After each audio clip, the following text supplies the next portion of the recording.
Assalamualaikum warahmatullahi wabarakatuh. Hai anak-anakku semuanya kelas 4. Kali ini kita bertemu lagi dalam pembelajaran agama Islam. Kali ini materi kita yaitu tentang beriman kepada Rasul Allah Subhanahu wa Ta'ala.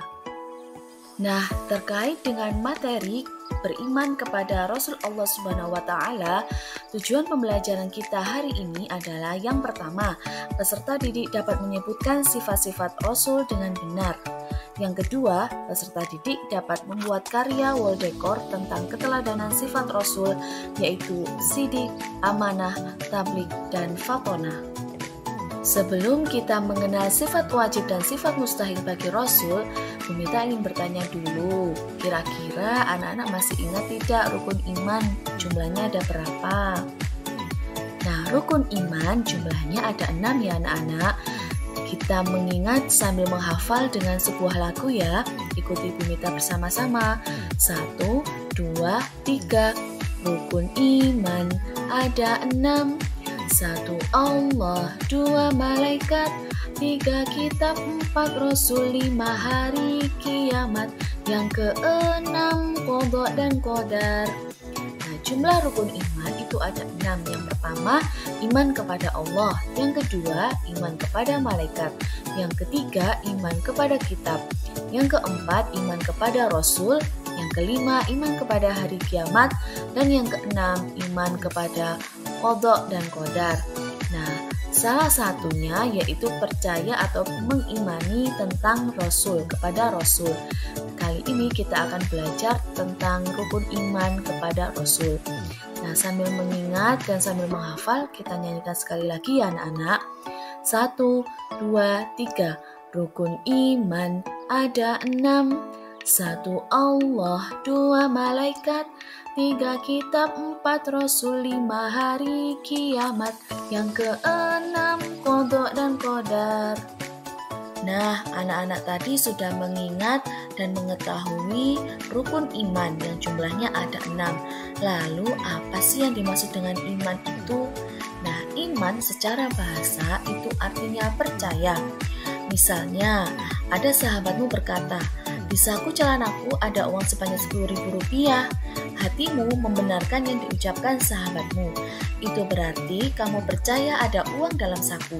Tetapi, jika sebelumnya kalian telah melihat uang itu di saku sahabatmu, lalu mendengar ucapan di atas, itu tidak dinamai percaya, tetapi tahu ya anak-anak. Lalu, percaya kepada Rasul atau iman kepada Rasul-Rasul Allah artinya berarti kalian percaya bahwa Allah itu mengutus Rasul-Rasulnya sebagai teladan dan contoh bagi manusia. Kemudian, anak-anak pernah dengar nggak istilah antara Nabi dan Rasul? Nah, antara Nabi dan Rasul ini keduanya memiliki persamaan dan juga perbedaan ya anak-anak. Jika Nabi ialah laki-laki yang dipilih Allah dan diberi wahyu untuk dirinya sendiri dan tidak wajib menyampaikan kepada umatnya. Sedangkan Rasul ialah laki-laki yang dipilih Allah dan diberi wahyu untuk dirinya sendiri dan wajib menyampaikan kepada umatnya. Antara Nabi dan Rasul memiliki persamaan, yaitu sama-sama laki-laki yang dipilih Allah dan mereka sama-sama diberi wahyu. Anak-anak tahu tidak bahwa Nabi Muhammad SAW dan juga Rasul-Rasul lainnya adalah manusia biasa? Ya, mereka makan, minum, mempunyai keluarga, dan anak-anak juga bekerja. Lalu, mengapa ya kita perlu menjadikan mereka teladan dan idola? Nah, kenapa mereka dijadikan Allah sebagai teladan dan idola? Karena mereka memiliki akhlak yang baik. Allah mengangkat mereka menjadi Rasul karena memiliki 4 sifat yang baik. Nah, jika Nabi dan Rasul itu sama seperti kita, yaitu bisa makan, minum, dan juga bekerja, tetapi Nabi dan Rasul itu memiliki sifat wajib yang harus kita percaya. Dan Nabi dan Rasul ini menjadi suri tauladan bagi kita. Adapun sifat wajib bagi Rasul ada 4 ya anak-anak. Yang pertama, sidik. Sidik ini berarti jujur. Setiap apa yang keluar dari perkataan Nabi dan Rasul itu berarti jujur. tidak ditambah-tambahi dan tidak dikurang-kurangi. Kemudian yang kedua ada tabligh, yaitu menyampaikan. Seorang nabi dan rasul itu menyampaikan apa yang diberikan oleh Allah kepada umatnya. Kemudian ada amanah yang artinya terpercaya. Setiap apapun yang keluar dari perkataan nabi dan rasul itu jujur dan juga dapat dipercaya. Kemudian ada fatonah. Nah, fatonah ini berarti cerdas. Nah, seorang nabi dan rasul itu sudah pasti memiliki kecerdasan yang luar biasa. Akan tetapi, nabi dan rasul ini tidak memiliki sifat mustahil atau kebalikan dari sifat wajib bagi rasul. Adapun sifat mustahil bagi rasul yang pertama, kizib artinya dusta. Ini kebalikan dari sifat sidik yang berarti jujur. Yang kedua, kitman artinya menyembunyikan. Seorang nabi tidak akan menyembunyikan kebenaran. Nah, ini kebalikan dari sifat tabligh. Yang ketiga yaitu khianat atau berkhianat.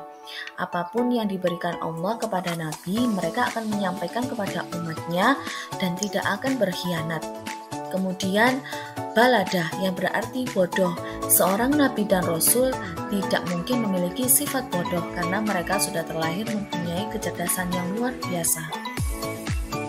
Nah, kalau tadi anak-anak sudah mengenal tentang sifat wajib dan sifat mustahil bagi rasul, kali ini kita akan bernyanyi bersama-sama ya dengan judul sifat wajib dan mustahil bagi rasul dengan nada lagu Ampar-Ampar Pisang dalam hitungan 1, 2, 3. 4 sifat wajib dan mustahil bagi rasul: sidik, amanah, tabligh dan fatonah. Sidik, amanah, tabligh dan fatonah. Sidik selalu benar, amanah dipercaya. Tabligh menyampaikan, fatonah itu cerdas. Tabligh menyampaikan, fatonah itu cerdas. Sidik, kizib, amanah, hianat. Tabligh, hitman, fatonah, balada. Nah, nanti kita hafalkan bersama-sama ya anak-anak. Jangan lupa ketika kita menghafalkan, kita menggunakan nada lagu Ampar-Ampar Pisang supaya kita semuanya cepat hafal. Nah, kalau tadi kita semuanya sudah belajar terkait dari beriman kepada Rasul Allah SWT, mulai dari rukun iman, kemudian arti iman itu sendiri, kemudian kita belajar perbedaan Nabi dan Rasul, sampai kita mengetahui sifat wajib dan mustahil bagi Rasul. Kali ini, Bu Mita akan memberikan tugas kepada kalian semuanya. Tugas ini dikerjakan secara berkelompok, di mana tugas kali ini kalian akan membuat sebuah kreasi, yaitu hiasan dinding atau yang disebut dengan wall decor. Nah, apa saja yang perlu disiapkan? Yang pertama, siapkan alat dan bahan, yaitu ada gunting, lem, kardus, kertas asturo, spidol, dan tali. Setelah kalian menyiapkan bahan dan alatnya, kemudian kalian susun 4 sifat wajib dan sifat mustahil bagi Rasul yang sudah dibagi oleh guru. Jangan lupa di setiap sifat wajib dan sifat mustahilnya kalian berikan artinya ya. Nah, jika sudah selesai semuanya, silahkan kumpulkan ke guru dan dipajang di tempat karya siswa di sekolah. Baik anak-anak, dengan berakhirnya Bu Mita memberikan tugas kelompok, maka berakhir pula materi kita belajar hari ini tentang beriman kepada Rasul Allah SWT. Silahkan anak-anak mengerjakan dengan baik bersama kelompoknya ya. Dan jangan lupa tetap kita belajar terkait beriman kepada Rasul Allah SWT, baik itu tentang rukun iman dan lagu-lagu yang sudah Bu Mita ajarkan. Tetap semangat, see you next time. Wassalamualaikum warahmatullahi wabarakatuh.